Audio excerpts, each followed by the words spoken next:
Hi, this is Kate Koenig with InTune Monthly, the music education magazine for middle and high school students. I'm here today to show you some basic tips on playing the guitar using the Olympic acoustic electric guitar from the Epiphone Masterbuilt series. Today we're going to talk about building seventh chords.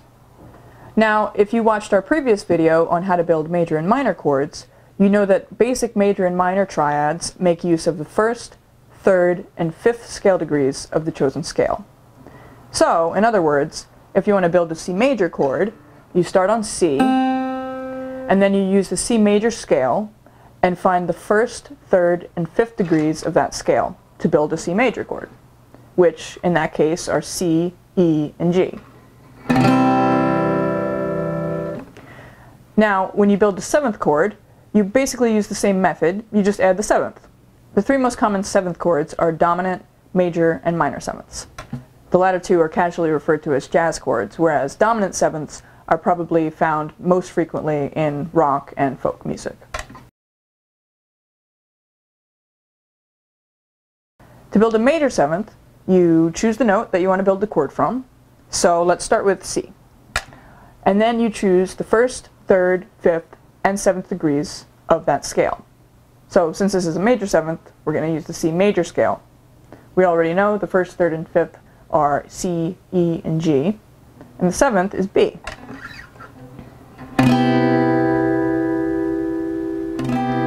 Take a look at the shape that my hand is making to play the C major seventh chord. This shape is a movable chord, which means that you can play the same shape at different locations on the fretboard and still get a major seventh, just starting on a different root note. The root note is located in the low E string. If I want to move this down to the 7th fret, I'm playing a B major 7th. On the 5th fret, A major. On the 3rd fret, G, and so on.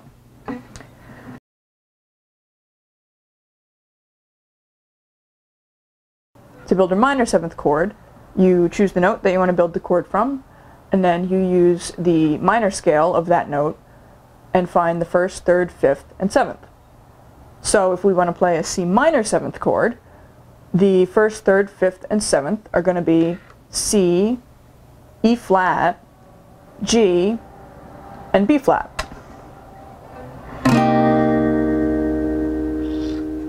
Just like with the C major 7th chord formation, the C minor 7th playing here is movable, and the root is located on the low E string. Also, you're still deadening the 5th and 1st strings. So if I want to play a B minor 7th, I start on the 7th fret of the low E string. If I want to play an A minor 7th, I move down to the 5th fret of the low E string. And if I want to play a G minor 7th, I move down to the 3rd.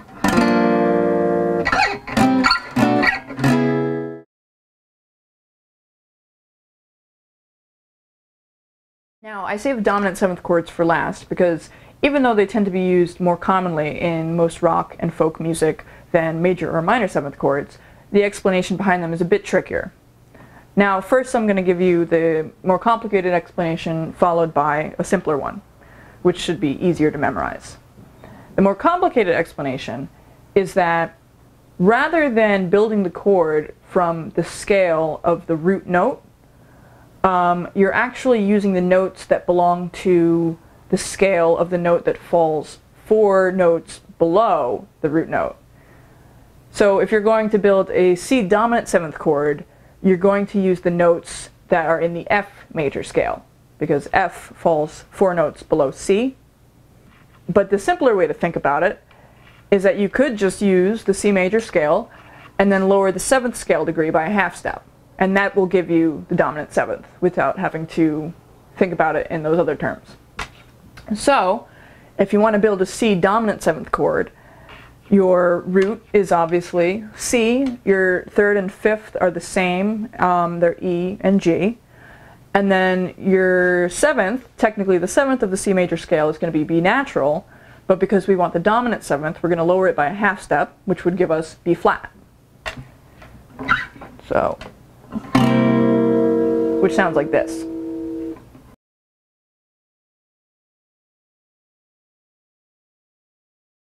So there you go. Knowing seventh chords and understanding them can add a certain level of sophistication to your improvising, your playing, and your writing.